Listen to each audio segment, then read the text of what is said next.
At exactly 2:17 a.m., every phone in Block C of Riverland Towers rang at once, not with a ringtone or vibration, but with a cold digital chime that felt as if it came from inside the skull, and those who answered heard the same calm voice saying, "You already know what you did."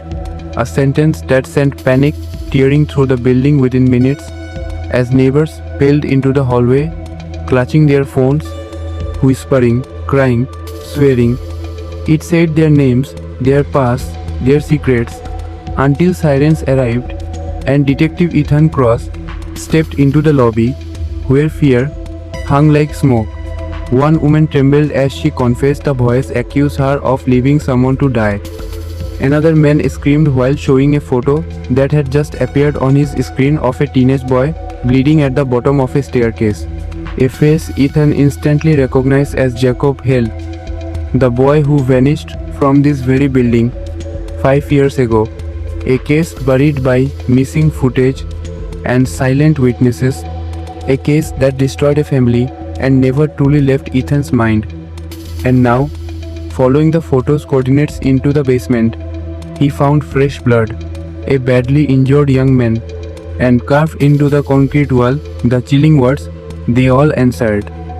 Just as his radio erupted with reports of a rooftop fall, a dead body in apartment 6F, and another call going out, confirmation that the past was no longer hidden, it was hunting.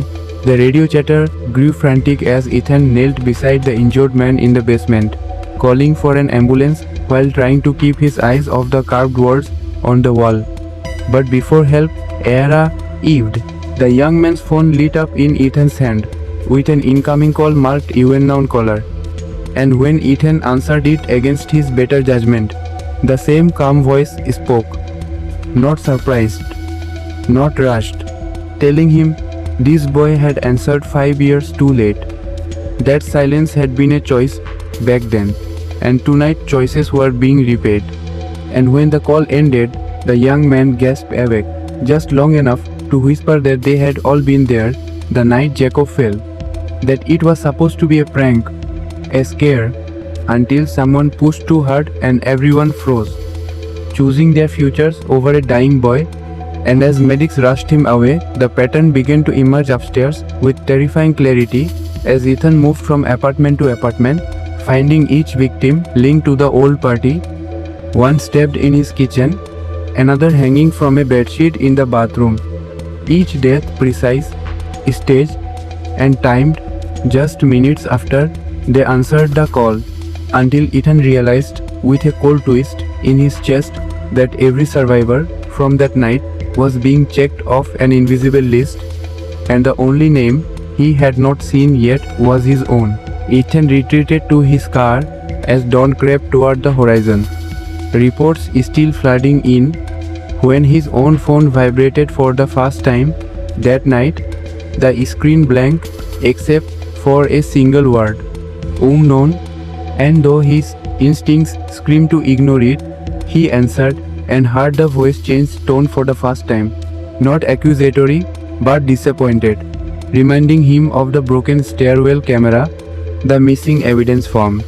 The moment he looked at a frightened 16-year-old witness and chose to label her statement unreliable because the department wanted the case closed, because it was easier to let a poor family grieve than to challenge powerful parents. And as the city woke around him, Ethan understood the truth he had buried for years, that he had not pushed Jacob Hale, but he had sealed his fate.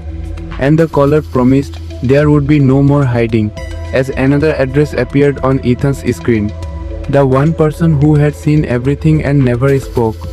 The girl Ethan dismissed, now a woman who had vanished into protective relocation, and with sirens howling behind him and guilt tightening his chest, Ethan drove, knowing the race was no longer to stop a killer, but to outrun a reckoning that knew exactly where he was. The address led Ethan to a rundown coastal motel just as rain began to fall, each drop striking the windshield like a ticking clock. And inside room 12, he found the woman alive but barely holding together, her hands shaking as she said the calls had already reached her an hour earlier. threatening not her life but the truth, promising that Ethan would finally understand what Jacob felt when no one came. And before Ethan could move her to safety, the power cut out and her phone rang. The voice, now colder than ever, declaring that this was the last chance to listen, not as a detective but as a man. And when Ethan demanded to know who was behind it, the caller answered with something worse than a name, telling him to check the motel's security tablet, where a live feed showed the basement of Block C, the stairwell, and a single figure standing there wearing Jacob Hell's old hoodie. The image glitching just enough to reveal another face beneath it, older, damaged, very much alive, forcing Ethan to accept the impossible truth that the boy had survived the fall, been hidden, been ignored, and had grown into someone patient enough to wait 5 years to make sure every unanswered call was finally returned.